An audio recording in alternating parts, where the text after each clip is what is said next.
اس لیے صاحبان یعنی وقات سیدنا ابو طالب علیہ السلام ساری کائنات کے موسم اللہ انہوں نے ایک موسم کائنات کے لیے بنایا، اس موسم کا نام محمد مصطفیٰ صلی اللہ علیہ وسلم۔ اور محمد کی ذات پہ جو موسم بنے 8 سال سے 42 سال تک جنہوں نے موسم ہونے کا شرف حاصل کیا، اس شخصیت نے کیا کیا؟ مکے کے ہوتے ہوئے، بیت المقدس کے ہوتے ہوئے، اے اللہ تیری توحید کا پرچار تھا، تیری توحید کا اعلان تھا،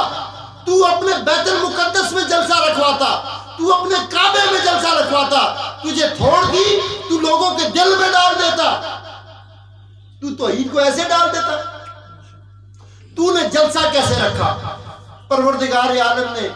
جلسے کے لیے گھر چنا سیدنا ابو طالب علیہ السلام کا، جس جلسے کا نام رکھا جاتا ہے، کہا جاتا ہے دعوت ذی العشیر۔ مکے کے سارے کافر بلا لیے، 3 دن لگاتار لنگر پکتا رہا، لنگر پکایا جاتا ابو طالب کے گھر میں، وہ لنگر پکتا تھا ابو طالب کے